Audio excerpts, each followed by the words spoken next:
Ok.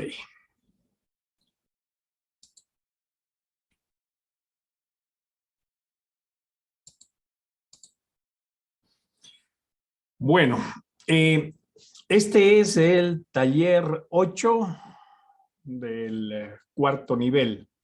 Ya ven que rápido pasa el tiempo, ¿no? En todo. Empezamos ayer el primer nivel y bueno, fíjense, vamos por el cuarto nivel y así es todo en la vida, ¿no? Y todo pasa y pasa rápido y hasta la vida misma. Bueno, hemos visto cómo funciona la presión psicológica y la herencia cultural en todo el planeta. A donde usted vaya va a encontrar tradiciones, culturas, religiones, ¿no? Sobre todo religiones u órdenes, ¿no? Claro, hay países que son teocráticos, que la religión está incluso sobre la política y sobre la milicia y sobre todo, ¿no? Hay como 4 o 5 países todavía que son teocráticos y que se manejan pues dentro de esto. Ahora, siempre que hay problemas y conflictos, siempre, y eso tienen que tener ustedes claro, están estos grupos involucrados, siempre, ideologías, ideologías. La palabra es ideologías. Averígüenle al Google lo que significa ideología, pero si quieren algo más completo, vayan al diccionario de Océano, ¿no? De esta enciclopedia que es muy completa. Y ahí van a encontrar la definición de ideologías. Y estas ideologías, cuando se fundamentan, son fundamentalistas, pues es un problema. ¿Por qué? Porque ellas empiezan a aplicar en toda la vida de quienes participan de estas ideologías, ¿no? Y la primera presión viene por el orden económico y se va creando un tremendo barullo. Y este barullo económico genera guerras, que es lo que estamos viendo ahora mismo, ¿no? O sea, siempre que hay una guerra o un problema doméstico, pequeño, incluso en su casa, siempre va a estar de por medio el ego y la codicia. Siempre. Siempre, es decir, siempre va a estar de por medio el dinero y el ego de las personas. Esa es una mezcla letal, esa es una mezcla letal. Lástima, bueno, no, pero es que así funciona, ¿no? O sea, todos los grupos religiosos han caído en esto, todos. Si usted conoce un grupo religioso que no haya caído en esto, pues, bueno, y hay una maquinaria brutal que mueves. El segundo ítem que mueve, el segundo rubro que mueve la economía en el planeta, que a veces lo desplaza la farmacopea, ¿no? Es las creencias por la fe. Imagínese usted cuánto dinero mueven los religiosos, cuánto dinero, ¿no? Bueno, ese es el tema que nos ocupa hoy día, así es que vamos a compartir esta pantalla con ustedes y vamos a entrar en materia. Vamos a ver.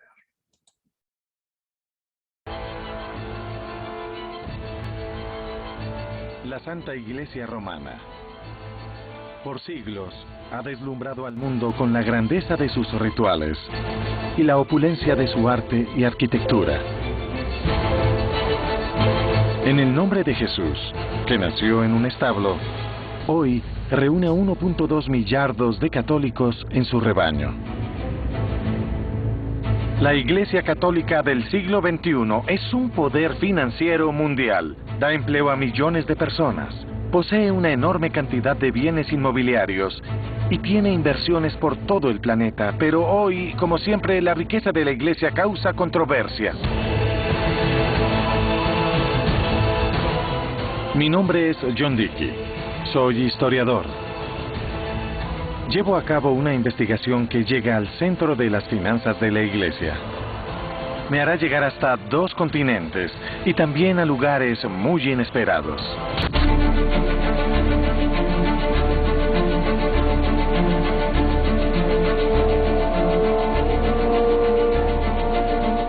Solo en los últimos años, una oleada de escándalos ha sacudido las bases de la Iglesia Católica.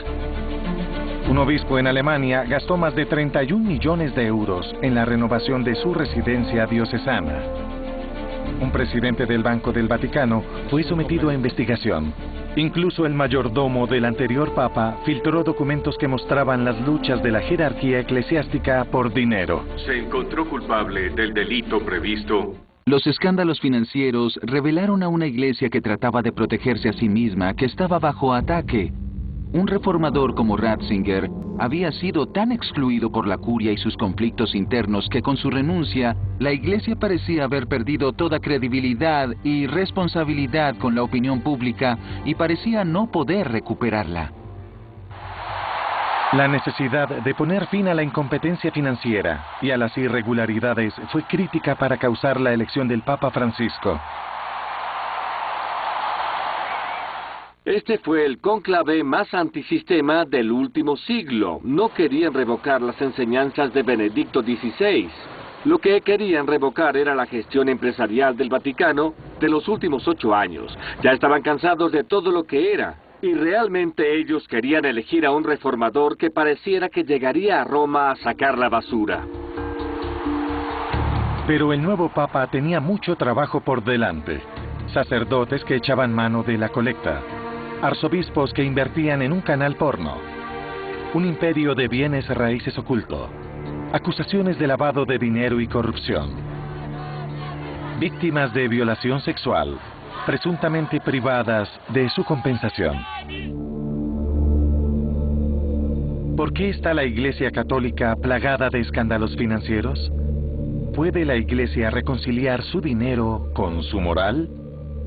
Mi búsqueda por respuestas comienza muy lejos de la columnata de la Plaza de San Pedro y me lleva al corazón de Europa, Eslovenia, donde una arquidiócesis invirtió compulsivamente y causó la alucinante pérdida de 800 millones de euros.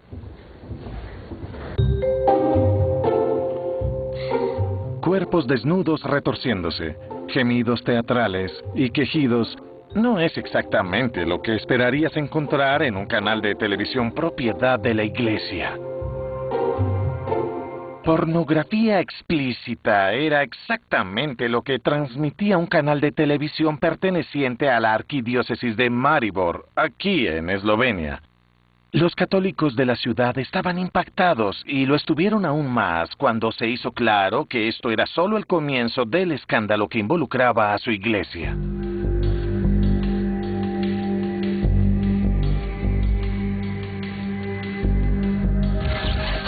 Tres obispos destituidos de sus cargos, un sacerdote exiliado a un monasterio austriaco, una diócesis al borde de la bancarrota. Este fue el final amargo de una historia que comenzó en 1991, cuando el país se liberó del comunismo y obtuvo su independencia. En Maribor, la Iglesia adoptó el capitalismo y dio un salto temerario al mundo de las inversiones. Las inversiones han aumentado de forma alarmante en los últimos meses de este año.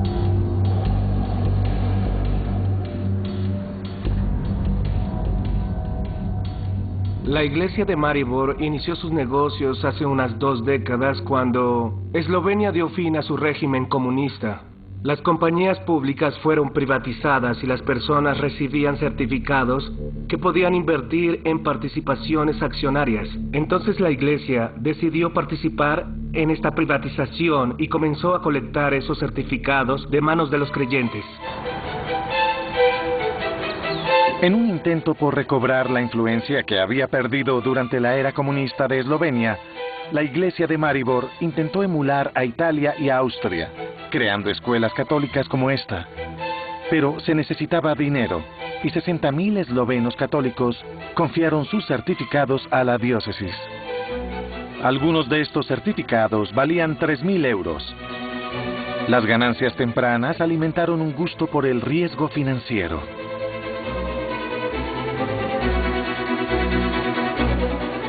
Compraron grandes compañías eslovenas en la industria química, en la industria del papel, en las telecomunicaciones. También invirtieron en el extranjero, en proyectos de infraestructura, en proyectos de bienes raíces. Y había un alto riesgo en estas inversiones. La iglesia estableció 2 fondos de inversión, SBON 1 y SBON 2, Campana 1 y Campana 2 en español. A través de ellos compró un puerto en Croacia, un matadero en Argentina y acciones en las industrias del petróleo y del titanio.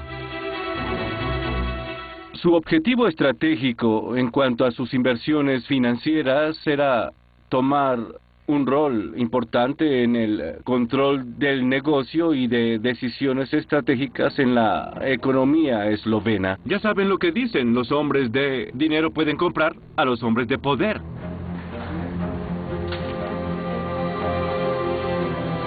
La inversión más grande y más riesgosa de la arquidiócesis fue una compañía de telecomunicaciones llamada T2. Sí, la que transmitió pornografía. Se suponía que T2 instalaría fibra óptica por toda Eslovenia. Un esquema con gran potencial, respaldado por generosos préstamos bancarios, pero luego vino la crisis de la eurozona.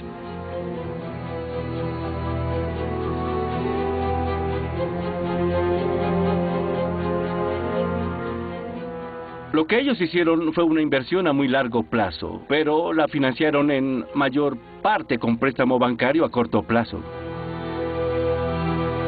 Es increíble cómo obtuvieron esta cantidad de préstamos. Yo ingresé a la Junta de Supervisión del mayor banco de Eslovenia. Mi impresión fue que las conexiones personales junto a la influencia política eran por supuesto utilizadas para obtener también fondos financieros a gran escala. Cuando la crisis financiera llegó, el suministro de dinero al sistema bancario esloveno de todo el mercado de navegación extranjero se había secado por completo. La quiebra era inevitable.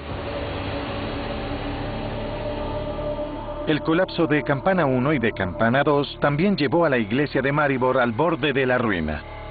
Resulta que el cerebro detrás de estos planes desastrosos tenía poca experiencia en inversiones. Fue el tesorero de la arquidiócesis, Mirko Krasovec, un sacerdote.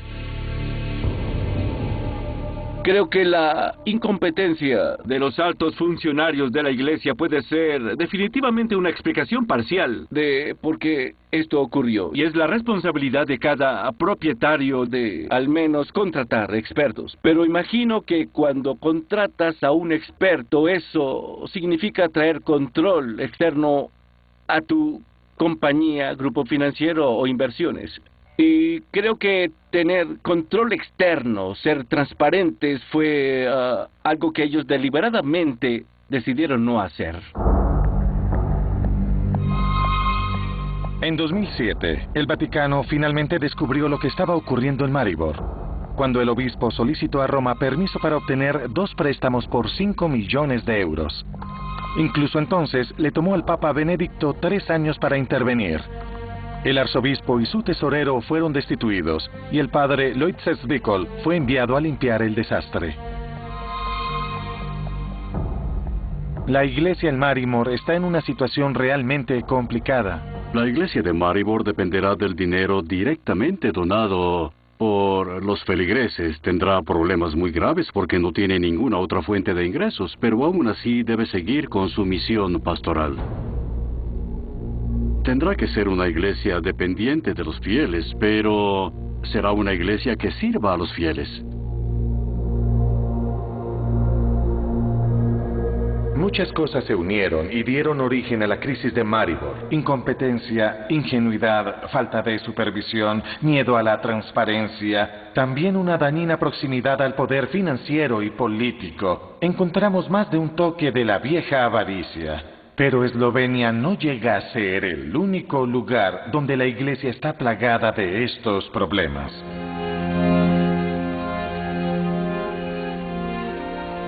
Tener más y más y más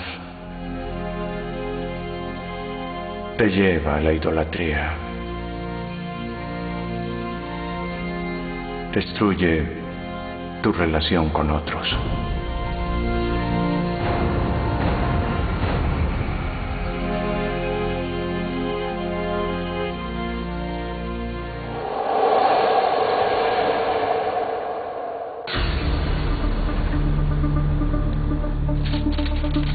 Cuando se trata de dinero, nada le ha causado tantos dolores de cabeza a la Iglesia Católica como el IOR, mejor conocido como el Banco del Vaticano. En junio de 2013, el arresto de un sacerdote resaltó una vez más las fallas en esta controversial institución. Desde su fundación en 1942, el IOR ha sido utilizado como banco extraterritorial justo en el corazón de Roma. Este episodio es solo uno de muchos que involucran criminales y empresarios sospechosos. El hombre en el centro de esta historia es un sacerdote, Nuncio Scarano, aunque aquí es muy bien conocido como el Padre 500 euros. Aquí es donde Monseñor Scarano vive. Salerno, 50 kilómetros al sur de Nápoles. Angela Capeta es una periodista local que ha cubierto la historia desde el principio. Dime algo, Angela, ¿por qué lo llaman el Padre 500 euros? A él lo conocían como el Padre 500 euros porque siempre lleva consigo billetes de 500 euros a todas partes. Con 61 años, el Padre 500 euros es un ex empleado bancario convertido al sacerdocio que trabajaba en la administración del Vaticano. Le encantaba compartir con los ricos y famosos. En junio de 2013, fue arrestado por tratar de pasar de contrabando 20 millones de euros desde Suiza en un avión privado. En enero de 2014, Monseñor Scarano fue acusado de nuevo, esta vez por lavado de dinero a través de sus cuentas en el Banco del Vaticano. ¿Y cómo iniciaron las investigaciones? Todo comenzó con un robo reportado por el Padre 500 euros de unas pinturas muy valiosas que él tenía en su casa. Un Chagall, el molde de un crucifijo de Bernini y bienes robados con un valor aproximado de 6 millones de euros. Sin embargo, el Padre 500 euros no provenía de una familia adinerada y solo ganaba unos 3.000 euros al mes por su trabajo como administrador en el Vaticano. Los investigadores comenzaron a sospechar que algo no andaba bien. Hemos descubierto que hay una serie de compañías fantasma, las llamamos así porque son completamente desconocidas. Otras se localizan en paraísos fiscales extranjeros, así que no hay manera legal de rastrearlas. Hemos descubierto transferencias recurrentes que no pueden ser consideradas como donaciones, aunque están disfrazadas como donaciones, y lo preocupante es que alcanzan un monto de unos 6.5 millones de euros. Los investigadores revisaron las cuentas de Monseñor Scarano en el Banco del Vaticano. En una de ellas, llamada Fondo para Adultos Mayores, descubrieron millones de euros en presuntas donaciones, que entraron y salieron en el curso de más de una década. Pero muy poco de ese dinero pareció haber llegado a los adultos mayores en Salerno. Monseñor Scarano recibió mucho dinero, en realidad fueron millones de euros de una familia de magnates del transporte. Ellos eran los D'Amico. Los D'Amico, que también son de Salerno, tienen empresas alrededor del mundo. La mayoría del dinero que fue transferido a Scarano provenía de negocios en el extranjero y su retorno a Italia era canalizado a través del IOR. Entonces, de esa manera, el dinero podía ser traído a Italia o directamente al sistema bancario europeo y así poder ocultar su verdadero origen. En términos muy simples, esta es una de las formas como podías lavar dinero a través del Banco del Vaticano. Primero, encuentras un amigo que tenga el derecho a abrir una cuenta allí. Luego, con tu amigo, creas una fundación de caridad. Digamos, una fundación para historiadores pobres. Luego, abres una cuenta en el banco y donas tu dinero. Como son donaciones, ¿quién podría discutir tus intenciones? Ahora viene el truco. El Banco del Vaticano maneja cuentas con conocidos bancos comerciales para sus clientes en Italia y en el exterior, y hace que tu dinero sea transferido a una de esas. Siempre y cuando el banco correspondiente no haga muchas preguntas sobre una transferencia del Banco del Papa, no habrá manera de rastrear los orígenes del dinero que tú puedes transferir a tu cuenta personal. Está hecho. El dinero está lavado. Ahora puedes gastar o invertir el dinero como quieras. Presuntamente, el Padre 500 euros gastó el suyo en arte y en un lujoso apartamento de 17 habitaciones. Una de las dificultades con el Banco del Vaticano es que es un monstruo muy diferente de un banco normal. Cualquier persona que esté interesada en abrir una cuenta puede hacerlo con $10 sin ningún inconveniente. Con el Banco del Vaticano tienes que ser un cierto tipo de entidad. Tienes que estar en una orden religiosa o en una diócesis, o tienes el derecho de abrir una cuenta. Una vez que pasas este escrutinio, Existe una actitud en el Banco del Vaticano de que ahora eres parte de la familia. En cierta forma es inapropiado investigar dónde, de qué forma obtuviste tu dinero o qué planeas hacer con él. Pero todo esto podría pronto ser cosa del pasado. Desde los ataques del 11 de septiembre, las preocupaciones sobre el financiamiento del terrorismo han hecho de la lucha contra el lavado de dinero una prioridad mundial. Y el Papa Francisco ha dejado claro que las décadas de escándalo deben finalizar. Luego del arresto de Scarano, el director del Banco del Vaticano y su adjunto renunciaron. Digamos entonces que el Banco del Vaticano está en camino a la reforma. Fue Benedicto XVI quien dio inicio al cambio en 2010. Él aprobó la primera ley antilavado de dinero del Vaticano. Designó a un vigilante financiero y antes de abdicar, designó a un nuevo presidente en el Banco del Vaticano que comenzó a monitorear las cuentas. Como resultado, más de 100 transacciones sospechosas fueron identificadas en 2013 y un cuestionario muy especial fue enviado a todos los titulares de cuentas. Lo que el Banco del Vaticano quiere saber es de dónde viene el dinero. Esto no es algo fácil de lograr, es decir, hay algunos veteranos en el Vaticano, llegando a incluir a algunos cardenales, que se han mostrado muy ofendidos porque el banco quiere saber dónde obtuvieron su dinero y lo que van a hacer con él. Debo decir que una de las zonas sombrías es sin duda las fundaciones religiosas. Pueden ser utilizadas para ocultar sus flujos de dinero que no tienen nada que ver con sus propósitos netamente oficiales. Puede haber incluso fundaciones que son totalmente falsas. Pero el Papa Francisco ha demostrado seriedad.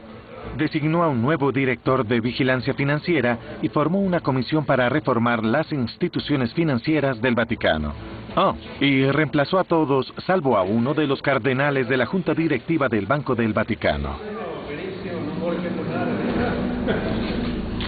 Desde la llegada del Papa Francisco, la sensación es que la reforma se ha acelerado. El Banco del Vaticano creó un sitio web y ha publicado un reporte anual, como cualquier otra institución financiera. Es la primera vez que podemos llegar a ver las cifras, que en realidad vemos a dónde va el dinero.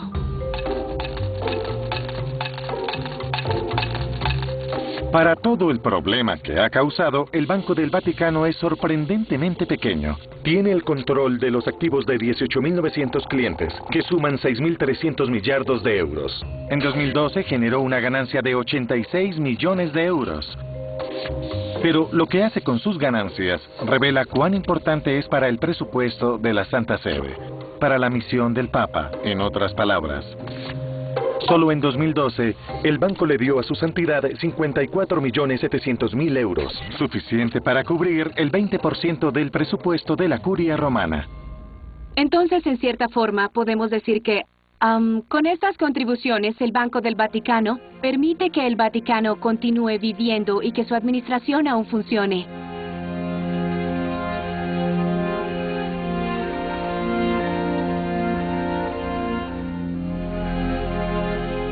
No sé qué pasará con el IOR al final. Dicen que sería mejor si fuera un banco. Otros que debe ser un fondo de ayuda. Otros dicen que los cierren. Yo solo oigo esas voces, pero no sé. Confío en el trabajo de las personas del IOR que manejan esas cosas y además confío en la comisión. Pero la transparencia en la Plaza de San Pedro sigue siendo vaga. Veamos el presupuesto operativo de la Santa Sede. En 2012, mostró ingresos de aproximadamente 250 millones de euros y egresos de cerca de 248 millones, dando una ganancia neta de 2 millones de euros. Pero estas cifras no cuentan la historia verdadera y no arrojan respuestas sobre los activos del Vaticano.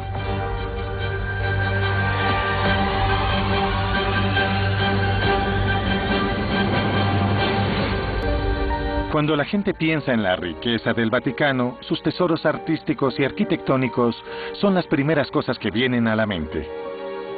Pero ni la Capilla Sixtina ni todas las maravillosas esculturas y pinturas en los museos del Vaticano pueden venderse. En cambio, lo que realmente hace millonario al Papa es algo mucho más prosaico: ladrillos y argamasa.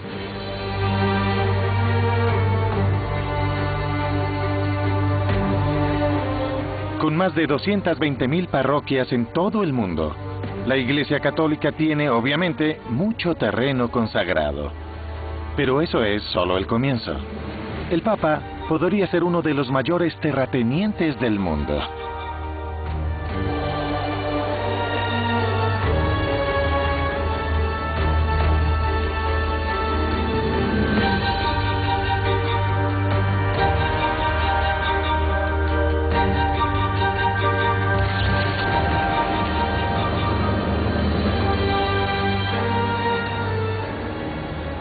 Londres atrae con fuerza a inversionistas de bienes raíces de todo el mundo, pero nunca esperé encontrar a la Iglesia Católica entre ellos. Estoy en Mayfair, una de las áreas más costosas de la ciudad. El edificio que estoy viendo fue comprado en 2006 por 15 millones de libras. Ahora tiene un valor estimado de 25 millones. No fue una mala inversión. El periodista David Leigh descubrió la identidad del propietario. Cuando comenzamos a investigar, nos sorprendimos al descubrir que a través de una red de compañías, el Vaticano era propietario de millones de libras en bienes en Londres. ¿Qué rastros siguieron entre estos edificios y el Vaticano? Lo que descubrimos fue que todos estaban registrados a nombre de una compañía llamada Growlux. Y cuando revisamos los archivos, resultó que esta compañía, Growlux, estaba también conectada a través de una compañía filial en Nueva York, con una compañía suiza, llamada Profima. ¿Puede contarnos más de Profima? ¿Qué hacen ellos? Bien, Profima parece ser un grupo financiero suizo que controla los bienes activos del Vaticano en varios países de Europa y no hay duda de que es el instrumento del Vaticano con el cual controla su imperio de propiedades. Fue un misterio para nosotros el por qué el Vaticano llegó a eso para ocultar que poseía este imperio de propiedades. Estos documentos datan de la época de la Segunda Guerra Mundial y según lo que está escrito aquí, Profima ya levantaba muchas sospechas ante el gobierno británico. Lo que pensaban era que la compañía era utilizada para ocultar los verdaderos orígenes del dinero. En otras palabras, un país enemigo, la Italia fascista.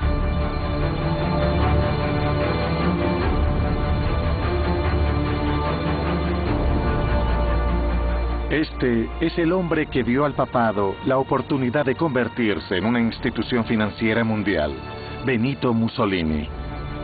Desde la caída del Imperio Romano hasta 1870, el Papa gobernó en Italia Central, pero cuando Italia fue unificada, él perdió todo ese territorio. Luego, en 1929, con los pactos de Letrán, el Duce compensó al Vaticano por lo que había perdido. Le dio al Papa una inmensa cantidad, el equivalente a 1.5 millardos de euros hoy. Según el historiador John Pollard, ese fue el momento de cambio en la fortuna del Vaticano. ¿Qué obtenía Mussolini de los pactos de Letrán? ¿Qué obtenía el pontificado? Mussolini ganaba bastante. Ganaba el reconocimiento de Italia por el Vaticano, lo que significaba que desde ese momento no podía haber oposición católica al régimen fascista. Le dieron a la Italia fascista un alto nivel de prestigio en el mundo.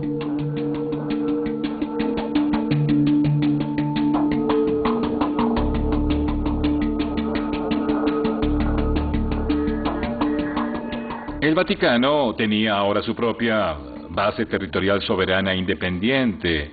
Tenía un fuerte capital de dinero que podía invertir para lograr independencia financiera.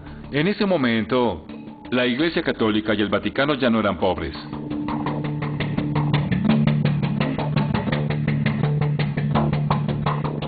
El Vaticano tuvo suerte en encontrar a alguien, Bernardino Nogara, Un banquero milanés que era un brillante gerente de inversiones. Él desarrolló una estrategia de una gama muy amplia y diversa. Inversiones en oro, en divisas y luego en inmuebles.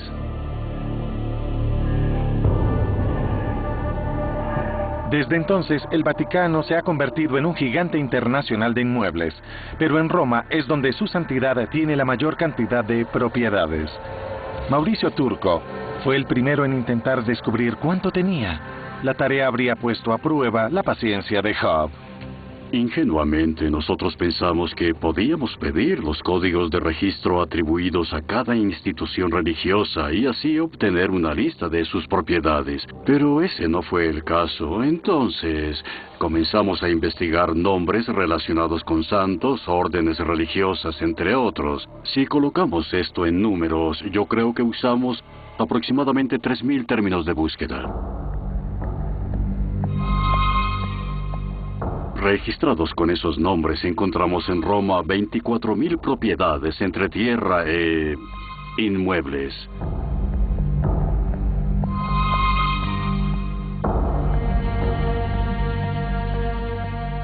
¿Por qué todo este misterio?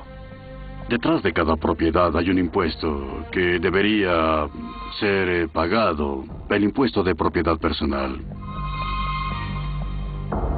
Por muchos años, las propiedades pertenecientes a instituciones religiosas estaban exentas de pagar impuestos, no por las actividades que tenían lugar en su interior, sino por su titularidad. En otras palabras, si la propiedad pertenecía a una institución religiosa, entonces no debía pagar impuestos, incluso si allí se llevaban a cabo actividades comerciales. Un restaurante perteneciente a una institución de este tipo solo requería una capilla en su interior para evitar pagar impuestos. Restaurantes y hoteles católicos. No se encuentran muchos en la mayoría de lugares del mundo, pero en la ciudad eterna están por todos lados y producen muchísimo dinero. Quedarse en un buen hotel católico podría costar 600 euros por noche. Desde los básicos B&B hasta los palacios 5 estrellas, en Roma y sus alrededores, la iglesia tiene 10.000 camas de hotel que generan un ingreso de 700 millones de euros por año.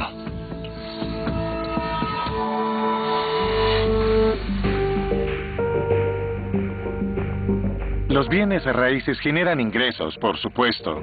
Pero en Italia, como también en cualquier otro lugar, son una gran fuente de poder. Pueden utilizarse para crear vínculos, por un lado, entre los clérigos y por el otro, con personas influyentes dentro del Estado.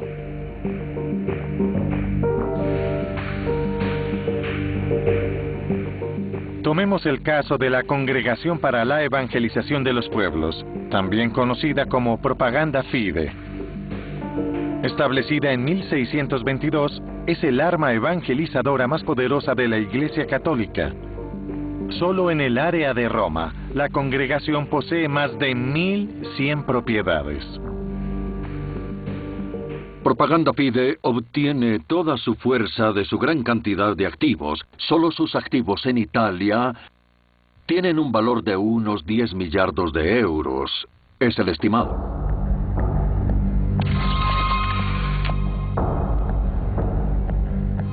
En 2010 descubrimos que los activos de Propaganda Fide eran rentados a bajos precios a políticos, funcionarios públicos e incluso a administradores de compañías públicas y privadas. Era una negociación. El remate de uno de los edificios de Propaganda Fide llamó la atención de los investigadores, cuando descubrieron que uno de los ministros del gabinete de Silvio Berlusconi estaba involucrado. El fiscal Sergio Sotani lideró la investigación. Propaganda Fide, propietario del edificio, lo vendió a una compañía cuyo representante legal era el hijo del exministro para la infraestructura Lunardi. De acuerdo al contrato, el pago por la compra del edificio se estableció en 3 millones de euros, pero según el arquitecto el valor de la propiedad era mucho mayor, al menos 7 u 8 millones de euros. Más adelante, la oficina del fiscal del distrito de Perugia recibió unos documentos que hacían referencia a un subsidio otorgado a Propaganda Fide para la construcción del museo. El ministro intervino para la atribución del subsidio. Nunca podremos saber si el ministro fue un corrupto o no. El Parlamento italiano no autorizó a los investigadores a proceder con la averiguación y el caso fue abandonado. Esa acción legal excedió el Estatuto de Limitaciones, lo que significa que no habría investigación. La sesión se suspende. Los vínculos de Italia con el Vaticano son demasiado importantes para abandonarlos o peor, llegar al extremo de romperlos por una investigación de corrupción.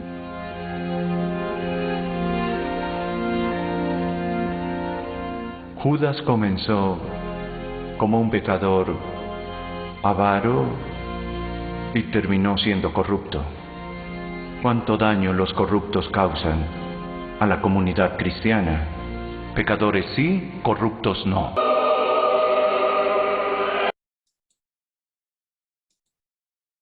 Bueno,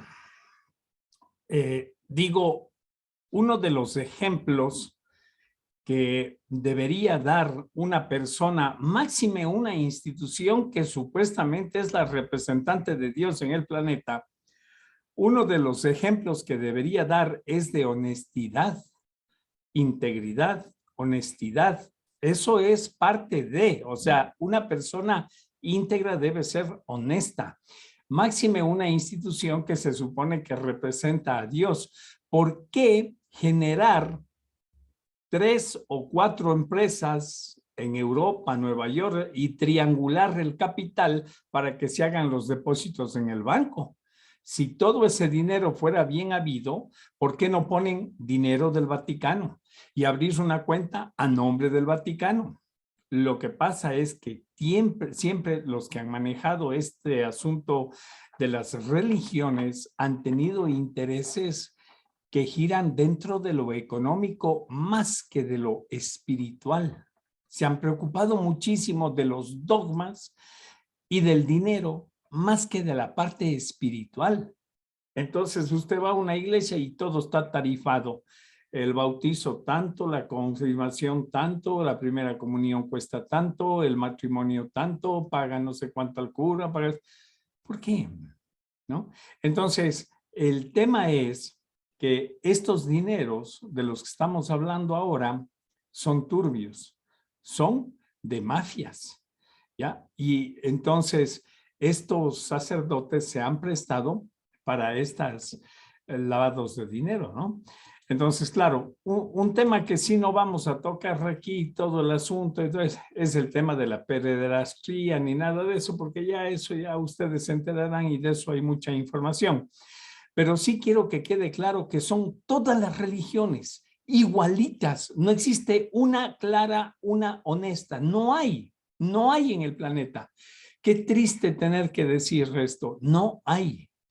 El otro día agarraron al director, porque esto sucede en todo, ¿ah? No crean que esto es solamente la Iglesia Católica. No, no, no. En todas las religiones. Agarraron a del, ¿cómo es? La Iglesia Universal, ahí en Brasil, que generan a estos brasileros que dan un discurso en la televisión y tienen hasta 2 canales de televisión en Brasil que solamente se dedican a este tema. Y lo agarraron en su avión privado, metiendo $40 millones para sacarlos de Brasil para no pagar impuestos. $40 millones. Y fue la noticia y fue el escándalo y todo. Y igual la gente sigue yendo, igual sigue el marketing, sigue todo eso. ¿Se dan cuenta? Ese es el tema, mis queridos amigos. Aquí la historia ha estado encubierta con evangelizar. ¿Evangelizar qué? Evangelizar no tendría que estar para nada el dinero de por medio. Para nada. Ya les digo, yo en mi historia he encontrado unos 3 o 4 curas buenos de verdad. Nada más. Pero miren, ya tengo casi 70 años y solo 3 curas buenos. O sea, que de verdad hayan entregado con amor a su misión, que no se hayan dañado en el camino. Y malos, montones, ya les puedo contar historias e historias e historias, ¿no? Entonces, lo que estamos viendo es cómo esta mezcla letal de la fe con el dinero, ¿no? Ahí funciona el ego y la codicia. Es una mezcla letal, letal. Bueno, vamos a terminar viendo la segunda parte para luego ir a las conclusiones, ¿ya?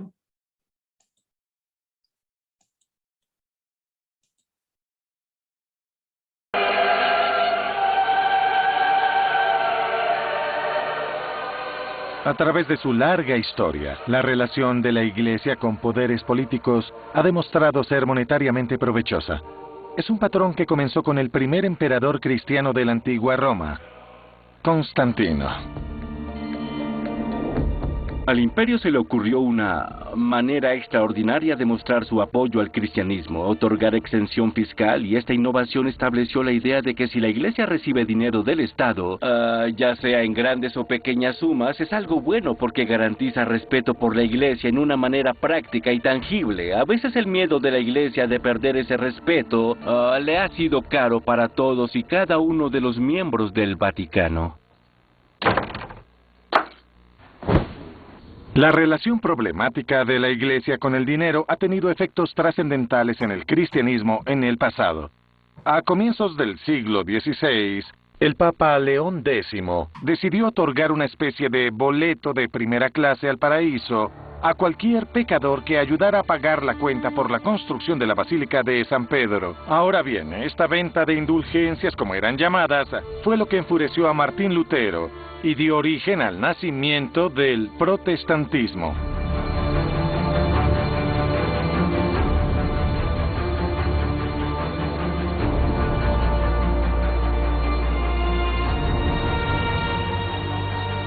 La venta de estas indulgencias era un gran negocio. De hecho, el primer eslogan publicitario en la historia se creó para promover la venta de indulgencias.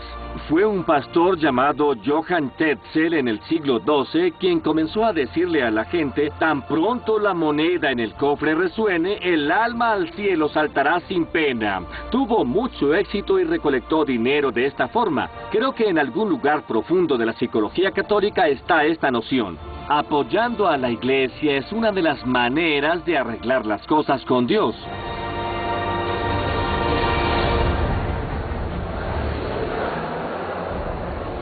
La gente paga por misas.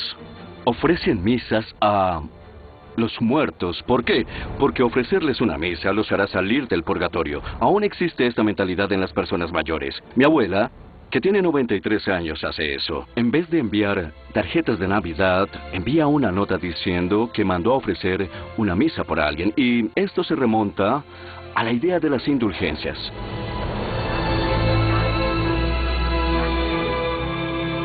La colecta dominical es una tradición tan antigua como el propio cristianismo, y también es un momento vital para los cofres de la iglesia.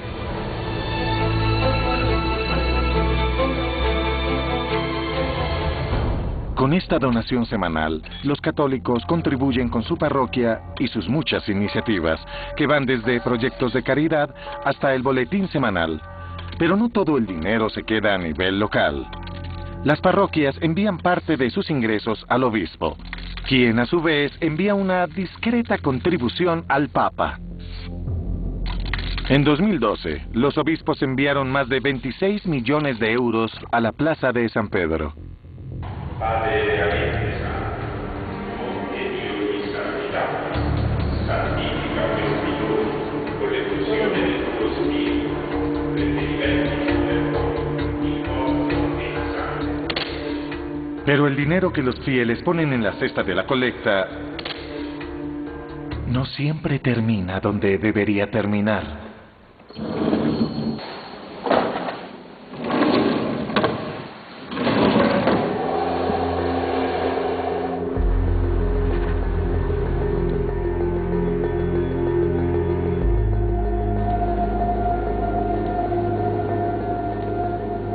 La malversación de donaciones es uno de los problemas más grandes que enfrenta la Iglesia en todo el mundo.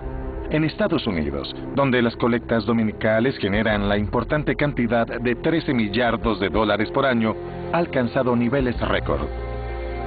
Chuck Sack creó un programa de maestrías en gerencia de iglesia en la Universidad de Villanova y me lleva de nuevo a clases.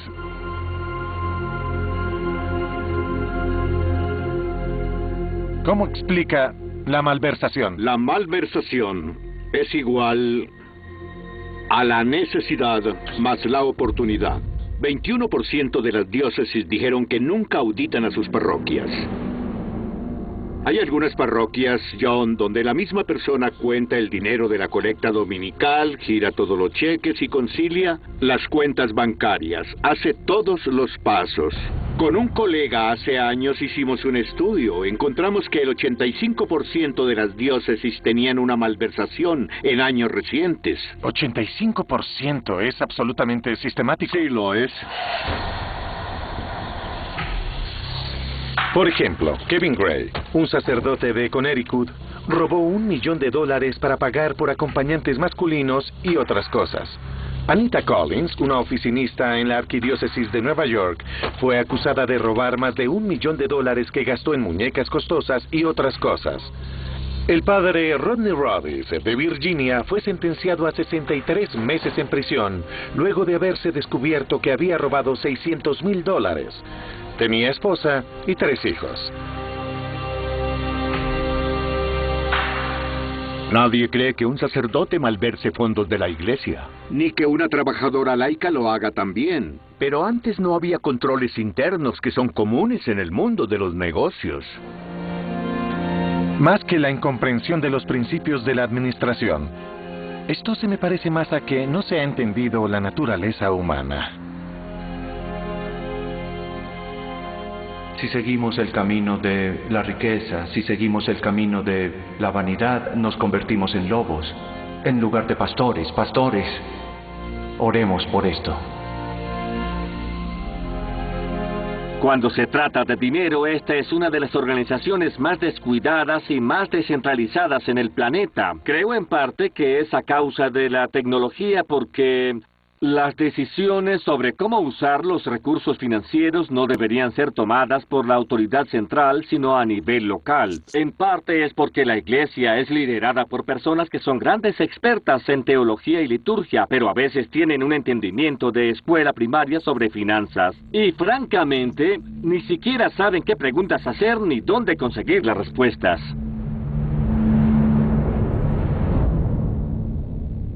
Otro aspecto de esto es que por supuesto abre las puertas a procedimientos descuidados y la posibilidad real de corrupción.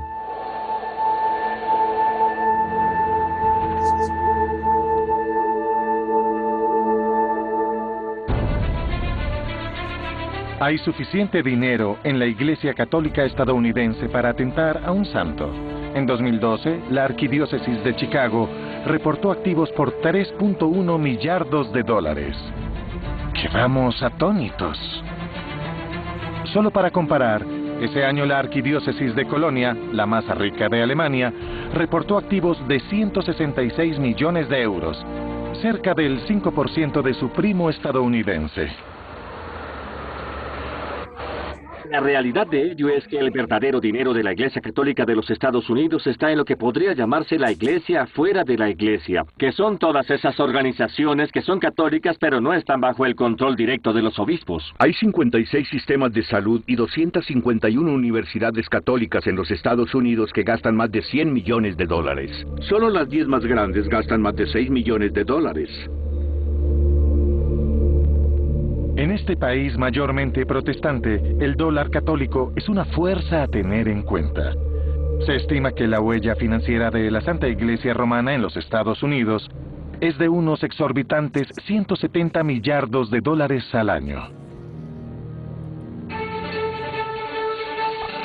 Las redes de salud católicas representan el 57% de ese total, las universidades el 28%. Mientras que solo el 6% es representado por las operaciones diarias de las parroquias y de las diócesis, y las actividades caritativas alcanzan solo el 2.7%.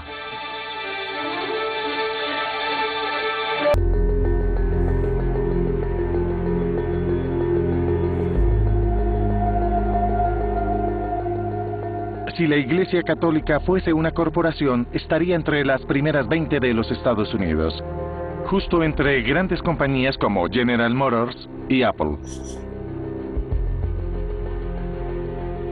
Políticamente, esta es una de las razones por las que creo que el Vaticano a lo largo de los años se ha preocupado tanto por asegurarse de que la Iglesia Católica estadounidense no se salga de control. Porque si lo hiciera, no solo se estaría llevando a unos 70 millones de católicos, se llevaría una enorme fuente de recursos financieros que eclipsarían totalmente todos los dineros que el Vaticano controla. Pero la Iglesia Católica en los Estados Unidos ya se salió de control cuando el más grande escándalo en su historia estalló.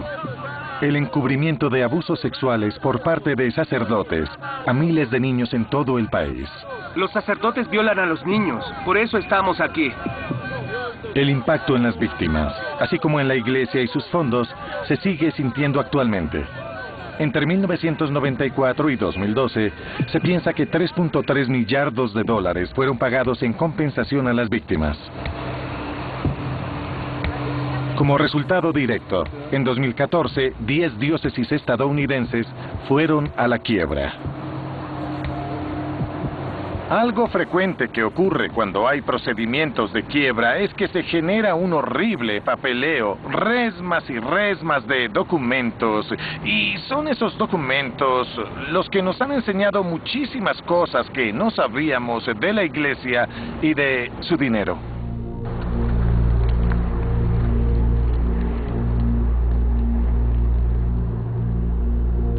Patrick Wall es un ex sacerdote que tiene una perspectiva única sobre cómo la Iglesia ha manejado la crisis.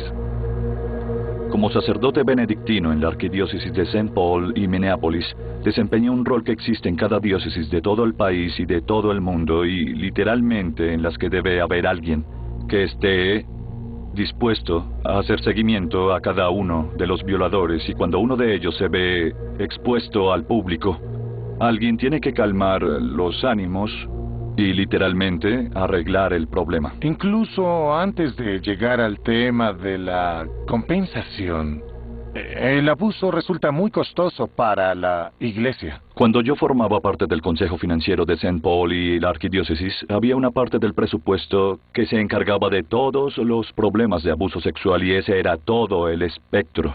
Están los que tienen que ir a diferentes centros de tratamiento, aquellos que tienen hijos, todo eso se tiene que pagar, pero lo que debe pagarse es un monto genérico para que nadie sepa realmente, excepto aquellos en el archivo eclesiástico y aquellos sacerdotes que negociaban los acuerdos. ¿Y cómo lo hacía sentir ese rol de resolver problemas de abusos sexuales a niños en la Iglesia Católica? Luego de mi quinta asignación, con múltiples casos, tanto maestros laicos y clérigos que cometían abusos sexuales, llegué a ver todo el espectro. Este problema es extenso, es de muchos siglos. Es un problema financiero manejado internamente por el presupuesto negro, el cual no terminará.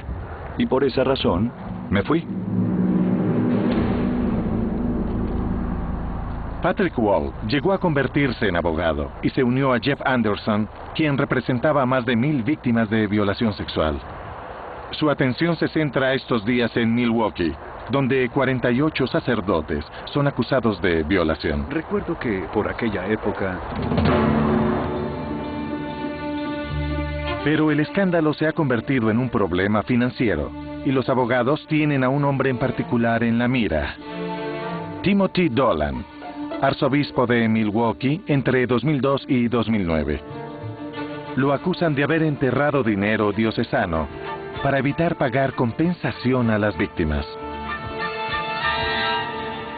Por más de 2 décadas hemos estado trabajando con sobrevivientes para forzar la divulgación de los documentos que han mantenido secretos, y recientemente, en los últimos 2 años, la Corte ordenó la divulgación de los documentos, y en las 50.000 páginas de documentos se nos reveló que el arzobispo Dolan obtuvo permiso del Vaticano para mover cerca de $60 millones al fideicomiso para el cementerio. ¿Por qué moverían una cantidad de dinero tan grande a un fideicomiso para un cementerio que ya era autosostenible? Hay una razón singular por la que ocurrió esta transferencia. La decisión del arzobispo Dolan de asegurar que ni él ni su diócesis tuvieran que pagar a los sobrevivientes. La prueba es una carta con fecha del 4 de junio de 2007, en la cual el arzobispo Dolan escribe al Vaticano para solicitar el permiso para una transferencia. El fondo específico al que será transferido es aquel que cubre las necesidades permanentes del cuidado de los cementerios católicos que pertenecen a la Arquidiócesis de Milwaukee. La transferencia de estos activos al fideicomiso traerá consigo la transferencia de esta misma obligación y restricción. Al transferir estos activos al fideicomiso, Anticipo una protección mejorada de estos fondos de cualquier reclamo o responsabilidad legal. está claro que la Iglesia, que hace cosas buenas en la comunidad, tiene el derecho de proteger sus activos. No hay duda de que la Iglesia Católica Romana hace muchísimo bien en su entorno, pero tampoco hay duda de que tienen un inmenso poder. Y para preservar ese poder, para hacer el bien, han cometido y continúan cometiendo delitos sistemáticos para ocultar lo que ya han hecho, para preservar su reputación. Y en ese contexto, que al mismo tiempo hacen el bien, hacen el mal y permiten que el mal ocurra.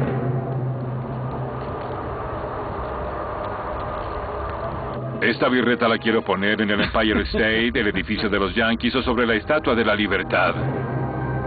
El arzobispo Timothy Dolan es ahora el cardenal Dolan de Nueva York, una de las diócesis más ricas en los Estados Unidos. Él niega categóricamente las acusaciones. ¡Mentiras! La arquidiócesis de Milwaukee tiene un excelente récord de integridad fiscal y transparencia.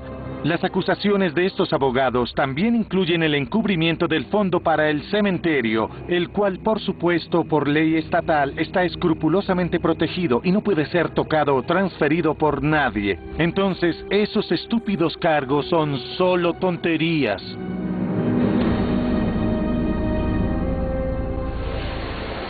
En Milwaukee, las heridas siguen abiertas y empeorando. Un placer. Hola, ¿cómo estás? ¿Cómo estás? Bienvenido a Milwaukee. Gracias. De niño, Peter Isley fue violado por un sacerdote durante más de 2 años.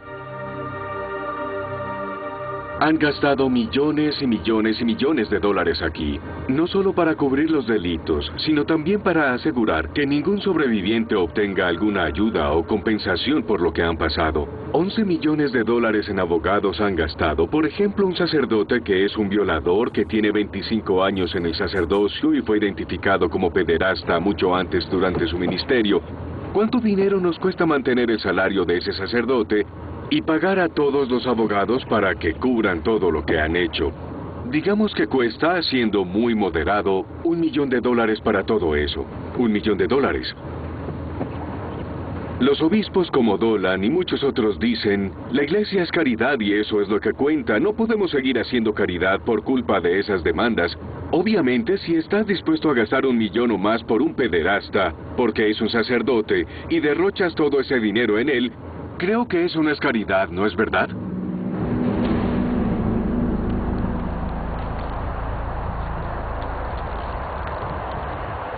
En enero de 2011, la arquidiócesis de Milwaukee se declaró en bancarrota.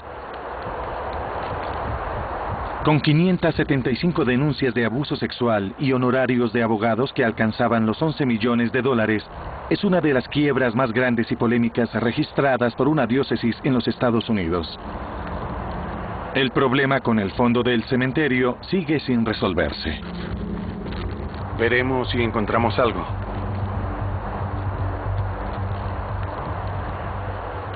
Infortunadamente, la Iglesia tiene la responsabilidad de custodiar lo que tiene. Los obispos hacen todo lo que pueden para preservar sus fondos. Han llegado incluso al punto de no hacerse responsables por las acciones de sus sacerdotes. El problema se magnifica por el hecho de que ningún obispo ha sido castigado por la Santa Sede, ya sea por abusos sexuales o por mal manejo de sus fondos.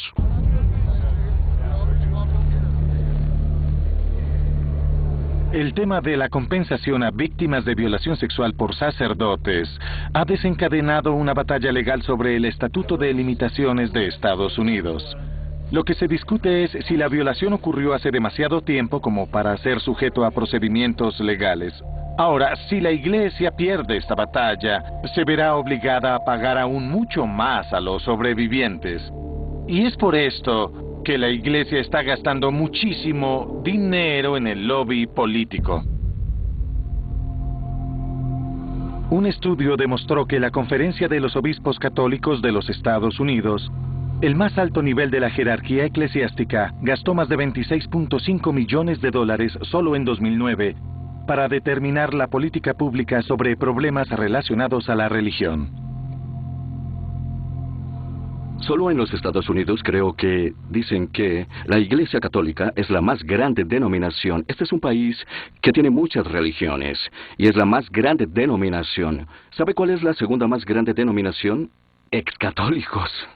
Personas que han dejado la Iglesia.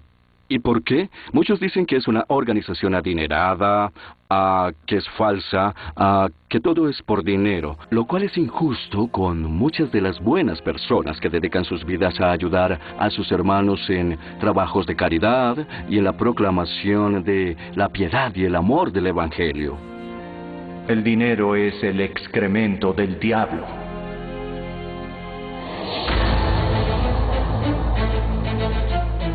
Haz el bien, ama a tu prójimo, ayuda al pobre.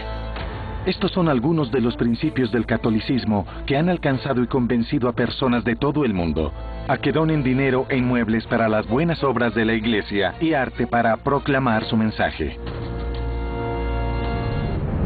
En todos los sitios donde he estado, he visto una iglesia profundamente preocupada por aceptar los peligros y las responsabilidades que inevitablemente conlleva administrar riquezas.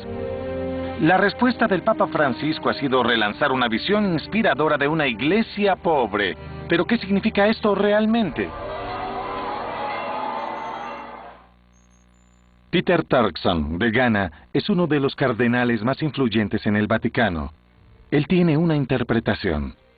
¿Usted cree que en sus advertencias sobre el dinero y la corrupción, el Papa también enviaba un mensaje a la propia Iglesia? Sí, el mensaje es también para aquellos dentro de la Iglesia sobre su propia actitud hacia el dinero y hacia la riqueza, y cómo estos también pueden comprometer la credibilidad de su propia predicación del Evangelio y de su sacerdocio. El mensaje nos llega a todos.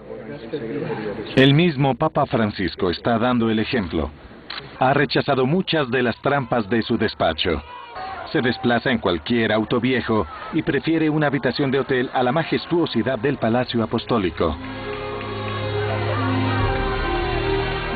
El Papa dice que cuando un sacerdote lleva a cabo sus labores de manera apropiada, la gente está dispuesta a ayudarlo. El sacerdote debe ir a buscar al pobre en lugar de esperar por él. Que no es un escudero local, sino que debe estar al servicio de los fieles. El dinero solo es útil cuando ayuda a la misión del sacerdote. En otras palabras, si el dinero no es útil, sería un obstáculo para la misión de la Iglesia.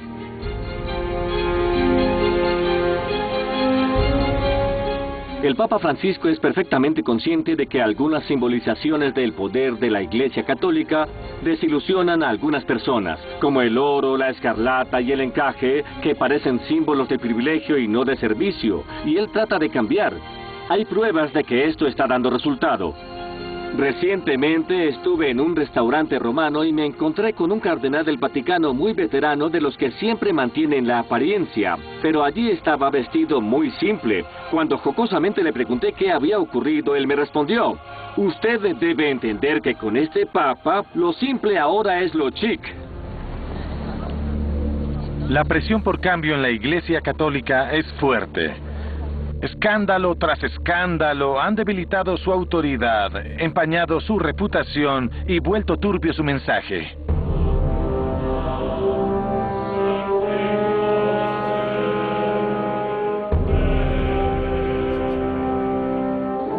El Papa Francisco intenta poner su casa en orden. Abrió las cuentas del Vaticano al escrutinio. Está luchando contra la avaricia, la codicia y la ostentación. Pero el camino que tiene por delante puede ser difícil.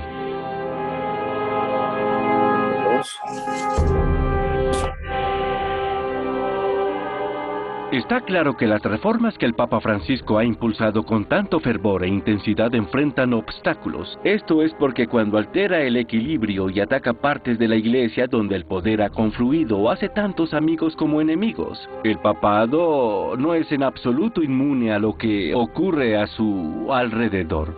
Si estas reformas van a llevarse a cabo, el Papa necesitará apoyo. No está muy claro si realmente hay un fuerte cuerpo de apoyo detrás de él ahora mismo. Él ha desechado a mucha gente, no solo en el Vaticano.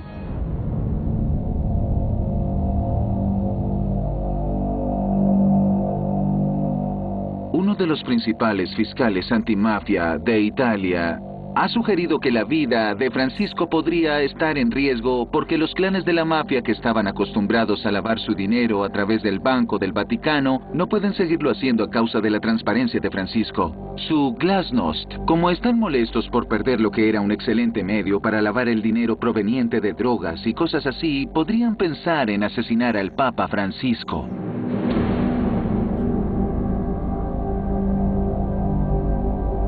La Iglesia tiene 2000 años. Para que el Papa Francisco tenga éxito en sus reformas, esta tendrá que cambiar más rápido que en cualquier otro momento de su historia. Sin embargo, al final de este viaje, me pregunto si la Iglesia no estará condenada a una eterna relación de amor y odio con el dinero. Necesita dinero para hacer lo que quiere hacer en el mundo. Si quiere servir al pobre, si quiere oficiar misas, necesita tener recursos financieros. La Iglesia debe buscar recursos responsablemente y administrarlos transparentemente, y aún así debe dejar también en claro que siente un amor especial por el pobre. Ahora, en sus mejores momentos, ese es un equilibrio difícil de lograr. Y la verdad es que la Iglesia Católica no está en su mejor momento. Desde el punto de vista de las relaciones públicas, promocionar a una iglesia pobre es una estrategia increíblemente efectiva. Las multitudes que el Papa Francisco atrae lo prueban. Pero reforma es una de esas palabras como amor y esperanza. Todos las aprueban. La parte difícil es ponerlas en marcha. Por más popular que sea, si el Papa Francisco no resuelve los asuntos financieros de la Iglesia Católica, no habrá nada más importante en su papado.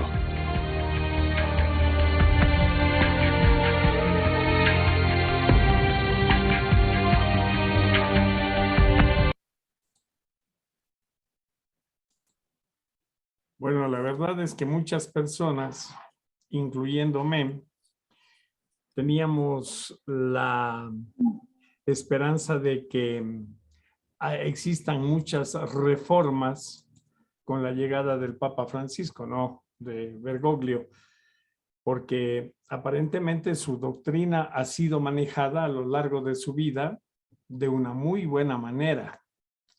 Austeridad, honestidad, o sea, requisitos extraordinarios, que nosotros pensamos en un momento que eso se iba a reflejar en la Iglesia Católica. Entonces nosotros decíamos, porque este es un cura, a ver, el Vaticano es como cualquier gobierno. Ahí usted va a encontrar curas de derecha, curas de izquierda, curas de centro, de extrema derecha y de extrema izquierda. Los hay. Es como cualquier gobierno. Usted encuentra ahí en los parques curas borrachos, emborrachados ahí con su botella de vino en la mano. O sea, eso es normal. O sea, es un gobierno. Yo lo he visto, ¿no? Y usted para conocer adentro del Vaticano todo es 10 euros, 5 euros, 10 euros, 5 euros. O sea, usted tiene que ir siquiera con unos 200 euros ahí, ¿no? Y aparte, los souvenirs que ahí le venderán, ¿no?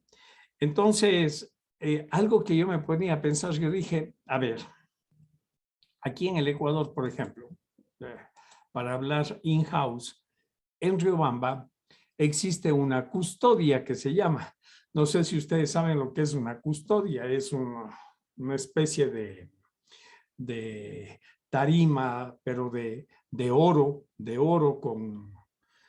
con diamantes, con rubíes, con esmeraldas, es avaluada en $70 millones. Entonces, una vez incluso intentaron robarse esa custodia, ¿no? Digo yo, ¿por qué esa custodia no la venden los curas y hacen, por decirle, panaderías para el pueblo? Panaderías, ¿no? Les dan el capital inicial y empiecen a hacer y con ese mismo dinero van reciclando y van haciendo pan en los barrios pobres y van distribuyendo al precio de costo y ya está. Por ejemplo, por dar una idea, algo que se me ocurre. ¿Ve? Entonces, ¿por qué no financian con eso obras buenas? Obras buenas, $70 millones. Imagínense todo lo que se puede hacer. Reciclar.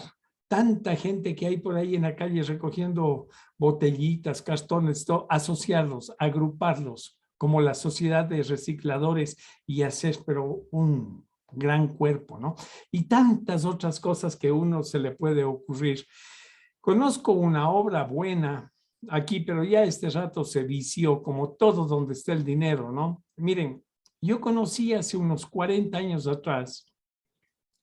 Y si ustedes alguna vez quieren hacer turismo y desean pasearse, vayan a Guaranda y de Guaranda pidan, pregunten dónde el autobús o contraten una camioneta, taxi y vayan a un pueblito que está allá arriba que se llama Salinas, ¿ya? Ahí yo conocí a un cura, el cura Polo,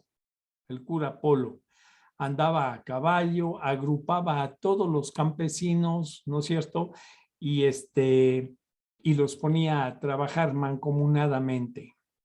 Empezaron primero con la leche, hicieron unos quesos extraordinarios, quesos de exportación. Se llama el salinerito, no sé si ustedes han visto en alguna parte el queso el salinerito.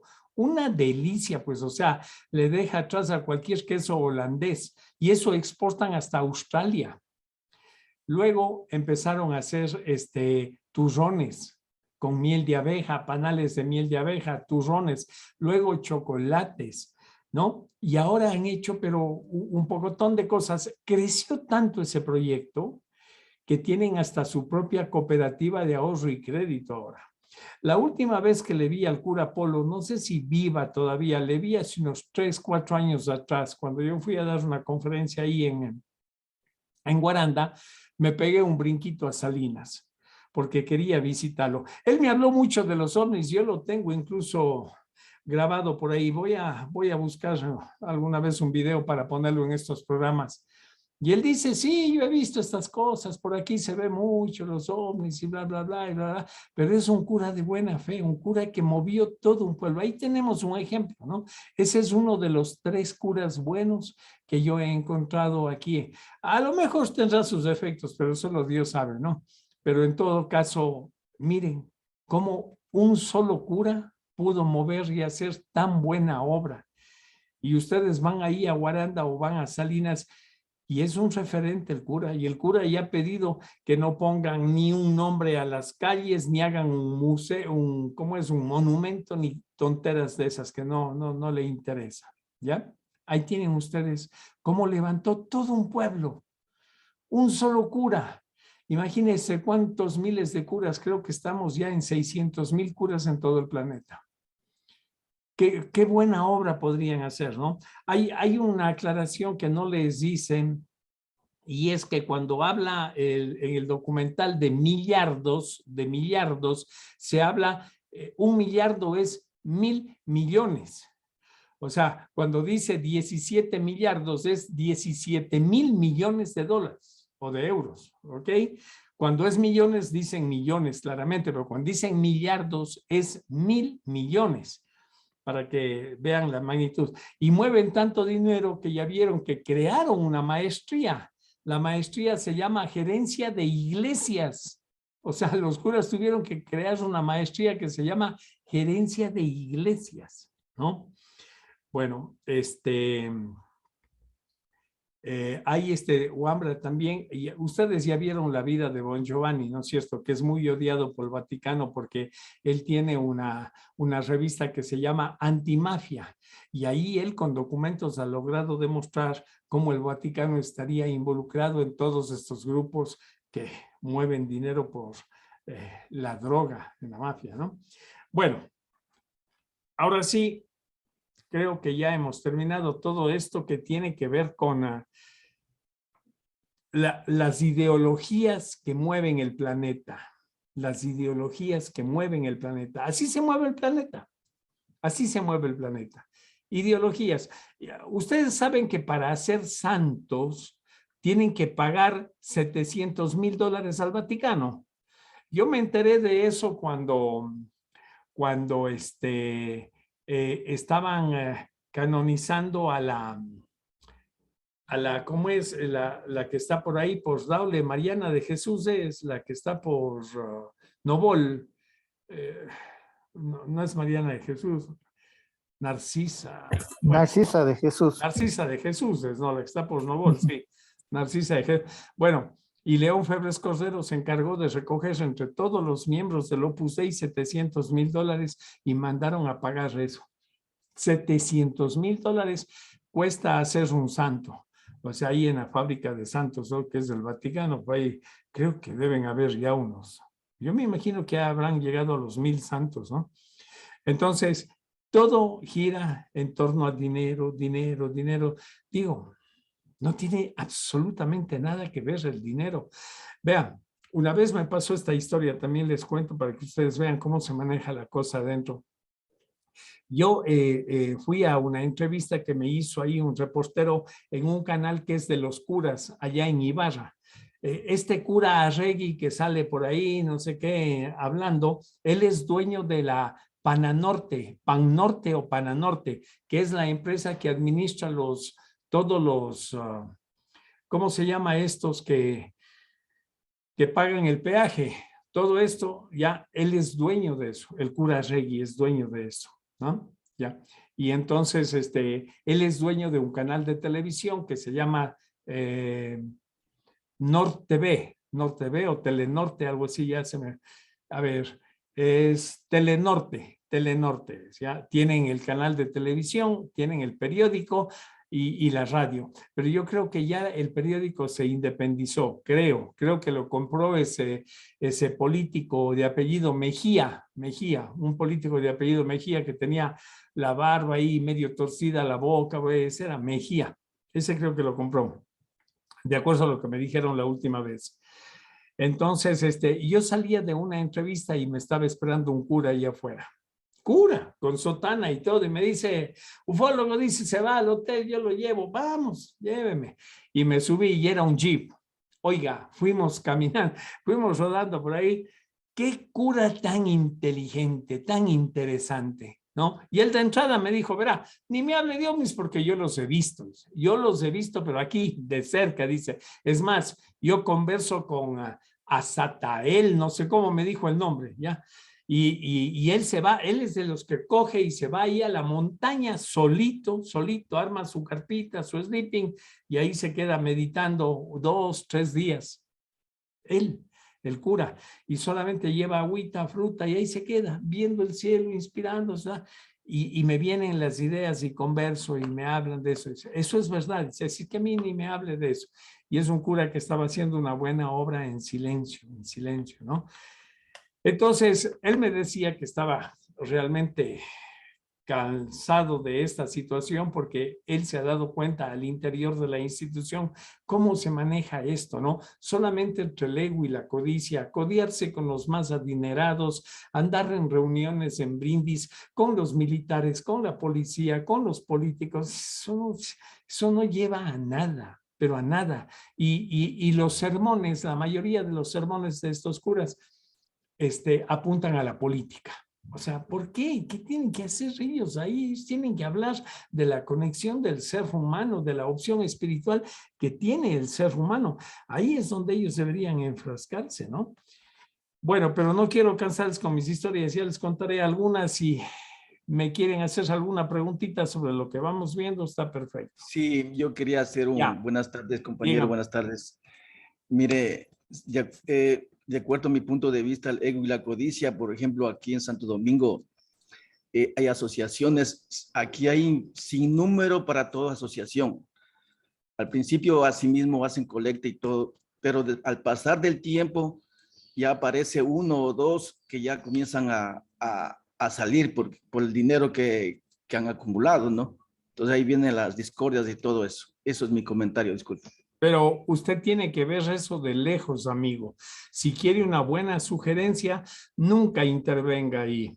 Nunca intervenga ahí, porque así usted vea la suciedad de frente, nunca intervenga ahí, porque eso solo le trae enemistades, nada más. Eso no le va a traer nada bueno. Nada bueno. O sea, mire, a estas alturas, como está el planeta y la conducta humana, no vamos a cambiar el mundo, amigo. No vamos a cambiar el mundo.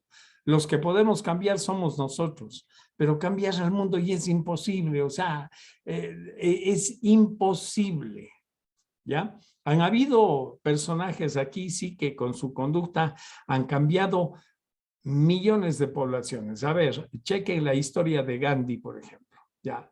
Si estaríamos en otro lugar del planeta, en vez de haber visto la Iglesia Católica, hubiéramos visto la historia de Gandhi o la de Buda, o la de, no sé, pues alguna divinidad o deidad de estas hindúes. Pero como estamos por aquí, pues, y que también la Iglesia Católica creo que ya va a los 2.000 millones de personas de feligreses. Bueno, entonces, pero cuando digo esta religión, fíjese usted todas las variantes que hay, ¿no? Entonces, no vamos a cambiar absolutamente nada. Por mejores argumentos que usted tenga, por mejores argumentos usted, no vamos a cambiar. Ya a estas alturas eso ya se dañó y así queda. O sea, preocúpese de usted. Ya sabemos el tema de los curas, sabemos el tema de las monjas, ¿no? Eso de las monjas también es horroroso, horroroso. Vea, le voy a contar una historia para que vea aquí en Cuenca cómo se maneja esto de las monjas. Y les cuento porque a mí me gusta compartir con ustedes que van a ser mis colegas pronto, historias de la vida real, pero de la vida real. Mire, me tocó a mí. El otro día me escribe un correo una señora de Canadá y me dice, Jaime Rodríguez, ¿sabe usted que yo voy a ir para Cuenca? A mí me gustaría conversar con usted. Y digo, chuta, yo digo, si esta señora viene del Canadá, por lo menos es abducida. Pues dije, no, o sea, ¿qué hay? Bueno, me interesa, venga, nos reunimos y todo. Así es que hicimos la cita para vernos en el Hotel Yanuncay, que ustedes ya saben que yo le llamo el Hotel de los Ufólogos. Ya quedó pautada la cita. Cuando ella vino, me dijo, mire, yo voy el 14 de abril, por decir una fecha. Perfecto, el 14 de abril nos vemos. Oiga, y me olvido, y esta señora había estado ahí, me llama el gerente del hotel en la noche, me dice, Jaimito, ¿qué pasó que no vino? Dice, aquí estuvo esta señora, dice, parece que esta señora es de las pesadas, me dice. ¿Por qué? Dice, vino con 2 guaruras en un tremendo auto, toda enjollada y todo, ¿no? Le digo, me olvidé. Enseguida le escribo a la señora, le pido 1000 disculpas, y rehacemos la cita para el siguiente día a las 5 de la tarde. Le digo, mañana le prometo, le recontra prometo que estoy a las 5 de la tarde ahí. Voy y efectivamente a las 5 en punto llega ella nuevamente con su buen abrigo, bien trajeada y todo, y se sienta frente a mí. Mucho gusto, señora, ¿cómo está? Yo, amable. Y yo pensaba que era de ovnis. Verá, miren cómo me entra la señora, escuchen, porque es textualmente cómo me entró. Verá, Jaime Rodríguez dice, cuando yo tenía 16 años, su papá me violó. Chuta. Bueno, yo de mi viejo ya he tenido algunas historias de esas, ¿no? Así es que no fue muy como sorpresa para mí. Ya me han pasado historias de mi padre. Entonces yo le digo, caramba, ¿no? Pero como yo ya estoy acostumbrado a recibir noticias y manejar centradamente, porque como tengo la conciencia limpia, no le he hecho daño a nadie le he perjudicado nunca en mi vida. Ah, caramba, le digo, señora, lo lamento, ya ve cómo es la vida y no sé qué. Dice, no, dice, pero le voy a contar la historia, por qué estoy aquí frente a usted. Cuénteme, por favor, le digo. Bueno, resulta que esta señora estaba interna en un internado aquí, donde las monjas, no voy a decir el convento de las monjas, ¿ya? Pero ahí estaba internada esta muchacha. Y las monjas organizaban kermés, una kermés, no sé si ustedes saben lo que es una kermés, un día donde venden tostas, hay canciones y juegos y de todo, es en la kermés, ¿ya? Y ahí estas monjas sinvergüenzas, a los viejos que iban, les ofertaban las muchachas. Bueno, en esa época me imagino que mi taita no era tan viejo, tendría unos 28, 30 años, pues, ¿no? Bueno, la situación es que de alguna forma llegó a la cama mi padre con esta muchacha, ofrecida por las monjas, ojo. Y luego el producto de ese embarazo, y les permitían, ellas mismas le confeccionaban los trajes y todo, y les permitían a las muchachas recibir clases así embarazadas, y ellas les trataban supuestamente apiadándose de ellas, ¿no es cierto?, dándoles todo lo necesario. Bueno, cuando llegaba el momento de parir, traían la partera al convento, hacía todo el trabajo la partera, y hasta ahí llegó la relación con la mujer. A esa criatura la entregaban en adopción, o sea, la vendían. O sea, estas monjas vendían a parejas que eran estériles y que no podían, que no podían tener hijos, y compraban, les pagaban. Y venían de todas partes, ¿ah? De todas partes venían y compraban del exterior sobre todo, ¿no? Pero bueno, en este caso entregaron en adopción a una familia que es conocida aquí, pero que el marido y la mujer eran estériles. ¿Ya? Y es muy conocida esta familia aquí, y me contó la historia y le dice, y le voy a decir por qué yo conecto con usted. Resulta que esta señora hace el seguimiento, o sea, llegó a tener un poder económico, imagínense, tiene una inmobiliaria en Canadá que conecta directamente con las subsidiarias de Donald Trump. Ya se pueden imaginar ustedes el nivel del que estamos hablando, ¿no? Y entonces me dice, verá, de hecho ella ha construido una casa gigantesca aquí con piscina, con todo, aquí en Cuenca, porque la intención de ella cuando ya encuentra a la hija, porque era mujer, cuando encuentra a la hija, la intención de ella es acercarse y regalarle esa casa que ha construido acá. Esa es la intención final de ella. Y tener una buena relación con sus nietos, porque ya esta señora creció, tiene como 40 y algo años, un poco más, y tiene 2 hijos. Y entonces la mujer había visto la foto de los hijos, hizo el seguimiento, contrató a un detective, le dieron todita la información. Se acercó a la mujer, pero la mujer estaba reticente, es decir, la que sería mi media hermana. Ella estaba reticente. Cuando le mandó a hacer un regalo de una joya que costaba $5,000, ahí se le abrieron los ojos a esta mujer que viene siendo mi hermana, madre de los niños e hija de esta señora. Y ahí le permitió conversar con ella. Conversó una sola vez.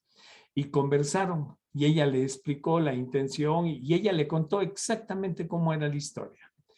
Mi Jaime Rodríguez me violó, bueno, le contó toda la historia. Entonces, me dio a mí la dirección de correo electrónico, del Facebook, le hicimos buscar todo para que yo me acerque, hable con ella y le hablan del corazón. Porque para presentarle, solo para presentarle a los nietos, le había pedido $20,000. Entonces eso ya no le gustó a la señora, dijo, ¿qué estoy haciendo? Dice, o sea, está bien, yo tengo el dinero, estamos en la parte del dinero, yo no tendría, pero ¿ya? Entonces ella se acercó a mí a ver si yo le puedo mover el corazón. Bueno, como tengo el mismo nombre que, que mi taita, pues me imagino que ya la señora para ahora está enterada de todo y no aceptó nunca una reunión conmigo. Traté de hacer mi mejor esfuerzo, pero nunca aceptó una reunión conmigo. Bueno, fíjense las monjas, cómo manejan esto, ¿no? Fíjense, las monjas. Esas son las representantes de Dios, o sea, ¿qué onda? ¿En qué planeta vivimos? Dígame, Iván Gálvez. Ingeniero, entonces los pederastas que siguen en el Vaticano siguen trabajando de manera Total, normal. si no ha pasado nada, amigo. Mire la historia de Canadá. ¿Se enteró la historia de Canadá? No. Eso es brutal. Eso es brutal. 2000 niños encontraron llegan estos curas supuestamente a evangelizar a los hijos de todas los indios que todavía viven en Canadá. Y los traían a Montreal, a Ontario. Entonces tenían los grandes conventos y ahí tenían a los niños. ¿Qué cree? Los violaban y los mataban. O sea, ya, violarlos. Y encima los mataban. Y ahí están las tumbas. Y ahí está. O sea, eso es brutal, es horroroso eso. Y eso está tapado. Lo tapan con dinero. Entonces, ¿por qué? Porque las autoridades también tienen precios, se venden, pues, se venden, ¿no? Si no, esto ya sería un escándalo monumental. Imagínense usted, 20,000 niños, no estamos hablando de 30 años de historia. No estamos hablando de 3 niños, 4 niños, no, 20,000 niños. ¿Y qué hace el Papa Francisco en Nada, estos casos? eso es lo que, nada. Siendo las máximas autoridades. Nada, amigo, nada. Ahí siguen estos sinvergüenzas. Nada, no pasa nada. Eso es lo peor del asunto. Ahora, déjeme decirle una cosa que, bueno, yo he tenido notificación de otras iglesias, que no es ya la católica. No he tenido notificación de pederastas, pero sí de curas que violan a las mujeres. Bueno, que lo hagan con mujeres está bien, ya, no pasa nada. Mi mente lo asume y lo acepta como algo normal. Son mujeres y ellos son hombres y está bien, y ahí debe haber algún proceso, ya está. Pero niños, violar a niños, eso es brutal, es una secuela, o sea, es como matarlos en vida porque le cambian la mente, lo trastornan a esos muchachos, ¿no? Yo he conversado con mire, el mejor lugar, póngase a pensar usted, el mejor lugar para una persona que tiene estas desviaciones sexuales, llamados maricas, ya para que se entienda, dígame cuál sería el mejor lugar para vivir, dígame. Ahí pues en la iglesia. El convento donde se hacen curas, la fábrica de curas, el seminario que le llaman. Seminario menor, seminario mayor, es el mejor, ahí tiene cama, dame chocolate, tiene todo, todo. Entonces las iglesias no deberían existir, o sea, el Vaticano no debería existir aquí dentro de nuestro planeta. Hay muchas cosas que están mal, pero aún así, fíjense ustedes lo fuerte que es la herencia cultural. A eso es a lo que yo me refiero. Una cosa es que usted nace dentro de un hogar mormón, por ejemplo. Usted, a juro, tiene que ser mormón. ¿Ya?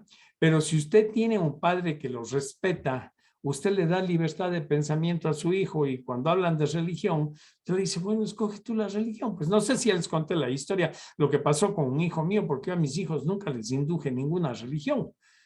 Y un día viene del colegio mi hijo y me dice, papá, dice, ¿qué es la primera comunión? Yo le digo, ¿por qué me preguntas eso? Dice, porque hoy día fueron unos sacerdotes al colegio a decir que los que quieren hacer la primera comunión para prepararlos. Entonces le digo, bueno, averíguale, para el que te ha dicho eso, averíguale. Bueno, no le largo la historia, mi hijo se inscribió ahí, ¿ya? Luego de que pasaron 3 o 4 meses que les dieron un curso, les hacían quedar 1 hora o 2 horas después de clase y todo eso, me llega una nota con unos requisitos porque el sábado, por decirle este sábado, el muchacho iba a hacer la primera comunión. Les digo, a ver, hijo, ¿ya vas a hacer? Sí, dice, ya sé lo que es, ya me han enseñado los profesores, ya me confesé, papá, y todo. Ah, perfecto, perfecto. Voy y le compro la ropa y todas las cosas que me habían mandado. Faltando media hora, porque yo no asistía al acto, yo andaba en alguna parte. Faltando media hora me llama su mamá y me dice, oye, a Paquito no le dejan hacer la primera comunión.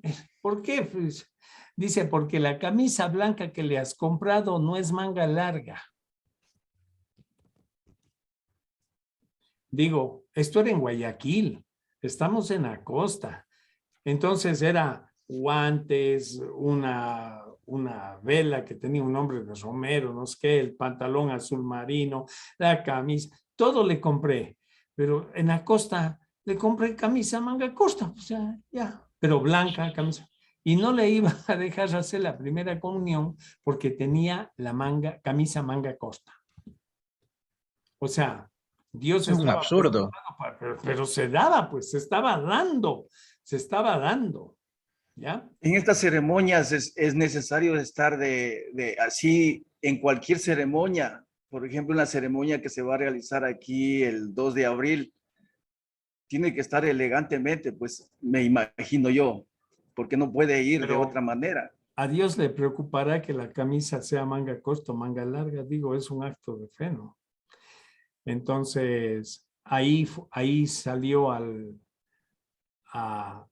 digamos, a defenderse el asunto mi suegro, que fue corriendo a comprarle una camisa manga larga y se la llevó. O sea, pero me parece absurdo, pero por ustedes ven. Bueno, desde ahí mi hijo hizo la primera comunión y hasta ahora no ha hecho la segunda. Son las experiencias, o sea, a uno le tratan de tal forma que usted se da cuenta y dice, pero ¿cómo es esto? O sea, son los detalles, tonteras en los detalles, ¿ven? A veces pasamos demasiado tiempo en los detalles y no vamos a la esencia. Vamos a la esencia es el mensaje, punto. ¿Qué detalles tan tontos que la camisa costa? No, eso no tiene nada que ver. Vamos a la esencia. Yo les cuento todas estas experiencias que son de la vida real para que vean ustedes cuán distorsionada está la mente de todos estos que manejan los dogmas de fe, ¿no? Porque estos son dogmas de fe y estos son historias que dejan marcado a un muchacho. O sea, mi hijo se quedó mal con esa situación y ya más nunca quiso regresar a eso y bueno, pues, pero es una buena persona, una persona con principios, porque eso se lo dio en la casa, ¿no? Principios. A ver, ¿alguien desea preguntar? César Andrade, creo que... Sí, dígame, César. Jaime, sí, buenas noches, compañeros. Jaime, la corrupción en su máximo grado en todas las religiones parece que esta es una organización que no está guiada por el Dios universal. ¿Por quién está guiada esta organización? Qué buena pregunta. Aquí en Ecuador iban a hacer una feria de las religiones. Yo sí creo que les conté, ¿no? Entonces, por ahí hay alguien que dijo, bueno, hagan las religiones y el diablo dijo, yo las administro. O sea, verá. Cuando interviene el ser humano en todas estas organizaciones, ¿no? Es muy fácil ser víctima de acechanzas, ¿no? Acechanzas de la parte oscura. Mucho peor cuando usted empieza a ver dinero dando la vuelta en su entorno. Y cuando usted empieza a vivir un mundo diferente en donde gana a través del dinero poder. Porque ya hemos visto las 5 paredes del sistema. Todos los curas se meten en el poder. Entonces, el cura está con los medios de comunicación, el cura está con los militares, el cura está con los políticos, el cura está con los banqueros, inauguran un banco, ahí no puede faltar el cura a tirar agua bendita, está con todos. Entonces, eso eleva el ego, y se sienten dueños del poder. Y dentro del poder, ese poder mal manejado por las acechanzas están aquí. Nosotros permitimos las asechanzas del bien o del mal. Ya vimos lo que era el bien y lo que era el mal, o sea, hicimos un programa entero sobre el bien y el mal. Entonces, el ser humano es débil, si es que no está bien formado y si es que no es honesto con lo que está haciendo, entonces es fácil presa, pues, fácil presa. Miren los miles de millones que mueve el Vaticano y cuánto dinero mueven todos los grupos religiosos.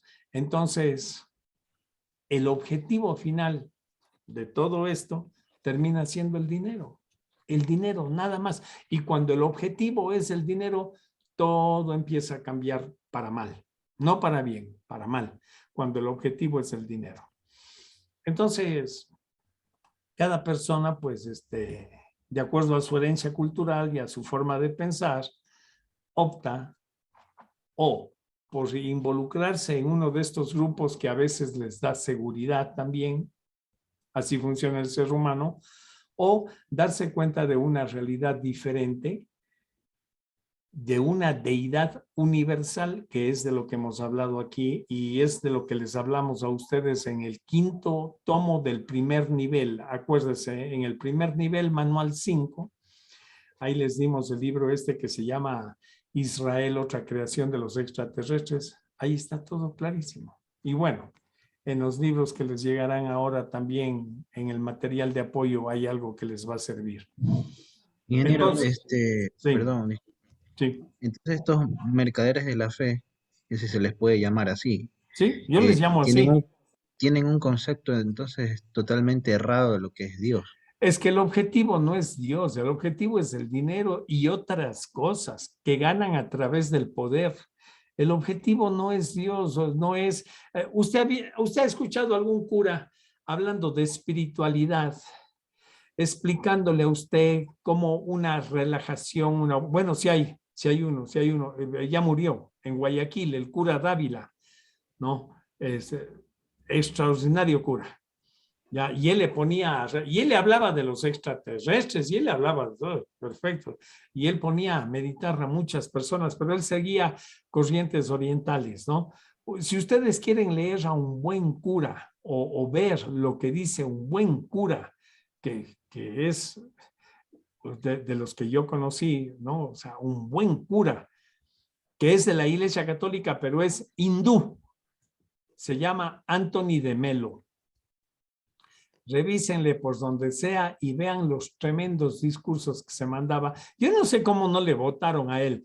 Yo creo que él andaba detrás de la teología de la liberación, algo de eso, pero él decía que era la liberación de todas las teologías. Y entonces, y no sé cómo no le votaron, ¿no? A él. Entonces, miren los tremendos discursos que se manda Anthony de Melo. Es extraordinario, ¿no? Y otro cura bueno que yo encontré y que por ahí ya le andan sacando cosas raras es el padre Crespi aquí en Cuenca, ¿no? Retomando lo del Papa, él dice que quiere poner orden en la casa. No puede. No puede. No puede. Porque tiene amigos y enemigos. Sí. Pero él trata de hacer algo. Claro.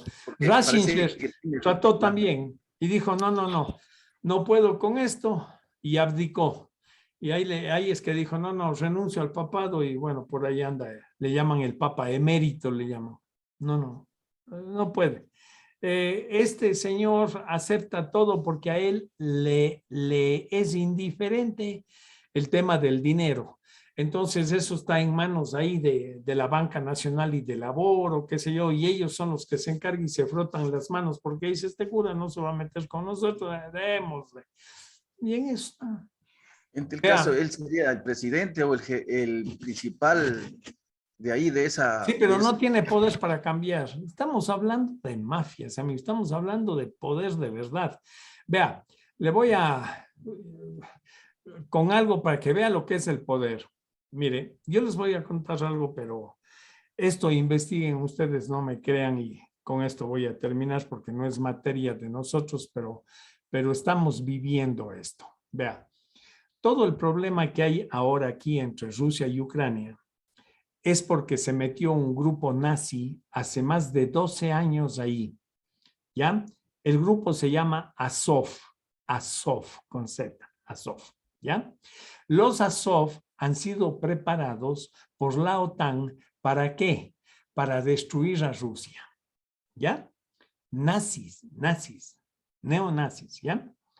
Entonces, cuando Zelensky, usted sabe quién es el presidente, sabe la historia de este presidente, él era un comediante. Es como, ustedes le conocen a David Reynoso, el que caracterizaba personajes. Ya, es como que mañana le ponen a David Reynoso de presidente. Exactamente lo mismo. Pero exactamente lo mismo. Revisen la vida de Zelensky y hasta se disfrazaba de payaso, hacía caricatura. Ese es Zelensky. ¿Ya?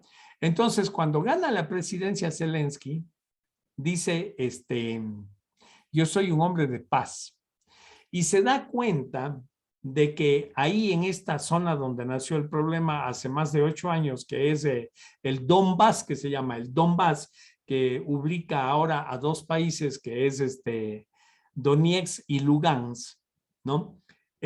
Los estaban atacando porque querían, este grupo Azov, quería apoderarse de estos 2 territorios para quedarse de vecinos de Rusia y luego atacar a Rusia y ahí poner todo un gran arsenal de armas. Entonces estos de Donetsk y Lugansk, como son prorrusos porque hablan ruso, son rusos de toda la vida, o sea, es como Crimea. Entonces no les han permitido y les han dado bala y los han mortificado durante 8 años. Entonces, al primer año se dio cuenta de esto Zelensky y fue a hablar con ellos a decir, miren, yo soy un hombre de paz, no quiero que exista guerras ni balas aquí en Donetsk y en Lugansk. Y los otros se les rieron, le dijeron, ándate tú de aquí. No, dice, yo soy el presidente. No nos importa que seas el presidente, lárgate. Desde esa época, este grupo Azov secuestró a Zelensky. A Zelensky lo tienen secuestrado. Zelensky tiene que quedarse ahí, hacer lo que ellos dicen y es manejado por ellos y por la OTAN. La OTAN es la que le maneja. Ya, porque la OTAN lo que quiere es ser el brazo armado de Estados Unidos y a su vez Estados Unidos quiere erguirse como los creadores del nuevo orden mundial. Ya les he dicho eso en varias ocasiones. Los creadores del nuevo orden mundial. Entonces se encontraron con los chicos malos, con China y Rusia, que le andan parando y frenando y frenando. Eso es, en resumen, todo el problema. En resumen de todo el problema es eso, ¿ya? Pero claro, si ustedes investigan y se dan cuenta, a lo mejor algún momento descubren esto que les estoy diciendo. A mí me gusta la geopolítica, yo lo sigo, pero para consumo interno. Entonces, estas organizaciones, fíjese usted, ¿no? Cómo ganan poder, tienen dinero detrás, y ese es el mal, haciendo y generando todo esto. Mire cuánta gente está muriendo ahora. ¿Quién lo generó? Ese es el mal, son organizaciones del mal, que en su récord, en su historia y en su récord solamente hay matanzas, matanzas y matanzas. No me digan que el mal no hace un gran trabajo en este planeta, ¿no? La iglesia solamente está de mero espectador, entonces, ante las guerras. Claro, claro. Hasta ahora no hace absolutamente nada para hacer un acuerdo de paz entre esos países. Es que no le permiten, pues los de la organización esta Azov, no le permiten, no le van a permitir. Mire, aquí lo que tiene que hacer el cuadro de operaciones secretas que tiene Putin, tienen que cercarlos a toditos, ahí en el Donbass, a toditos, y exterminarlos. Ahí, por eso dice Putin, hay que desnazificar Ucrania. Eso es lo que van a hacer. El rato que los agarren a todos estos, miren las noticias, pero no miren las noticias de CNN, ni Deutsche Welle, ni nada. Miren las de RT, Russia Today, y ahí van a ver cuadros trágicos de cómo les matan a los propios rusos todos los días. ¿Ya? Entonces digo, para tener una opinión sobre este problema centrada, se debe ver de los 2 bandos las noticias y ahí usted va a ir armando ese rompecabezas. Pero si no, pero la mejor sugerencia que le hago es que no se complique la vida. No se complique la vida con este tema, viva en paz. Mejor vaya, tómese un jugo de naranja y vea dibujos animados y esté en paz, ya está. Ya, eso es lo mejor. Miren cómo los campesinos viven en la montaña, relajados, tranquilos, nada, no importa que la bolsa de valores, que nada. Entonces, nosotros tenemos que ir haciendo nuestro mundo. Nuestro mundo debe ser pequeño y seguro. Y de eso solo cada persona puede apropiarse. Por eso siempre la sugerencia es, tenemos que aprender a vivir en paz, en paz. Ahí es a donde tenemos que apuntar. Pertenecer a una organización, a un grupo, es nada bueno, nada bueno. Ya les he dicho, ahí les dan pensando, les ideologizan, nada bueno, ¿ya? Entonces, esa es mi sugerencia por ahora, mis queridos amigos. Bueno, nos vemos el día de mañana, ¿no? Que tengan una buena noche. Hasta mañana.